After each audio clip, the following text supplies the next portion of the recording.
ang Spirit FM, CMN Calapan, Oriental, Mindoro. CNN Live Nationwide. Dennis Nebrejo, magandang araw sa iyo. Magandang araw kasamang Ariel, magandang araw Calapan City, Oriental Mindoro, magandang araw Pilipinas.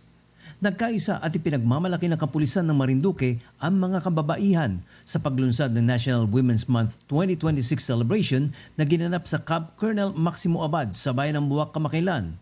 Pinangunahan ni Police Colonel Cornelio Tadena Jr. ang pag-uumpisa ng selebrasyon at nagkaroon ng muling pangako ang bawat pulis sa pagpapataguyod ng karapatan, kapakanan at pagpapalakas ng kababaihan sa loob ng samahan at sa pagpapalawak ng komunidad nito.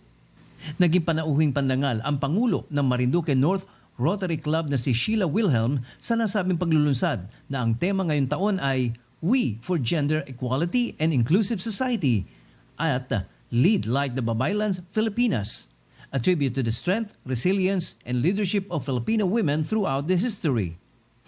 Isa sa makabuluhang bahagi ng programa ay ang pagbibigay parangal sa mga natatanging policewoman na kinikilala hindi lamang sa kausayan ng propesyon ang kanilang ginagampanan, kundi pati ang pagiging ina, anak, pinuno at dedikasyon sa pagiging lingkod bayan.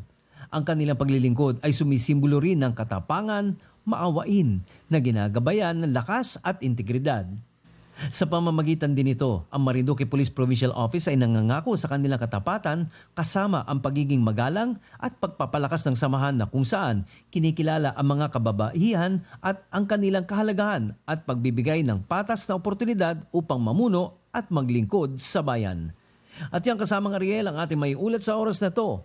Ako si Dennis Nebrejo ng CMN 104.1.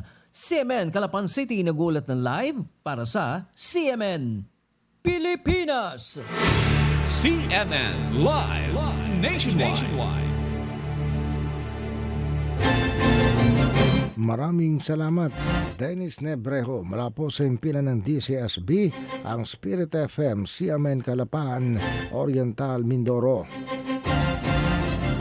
Samantala,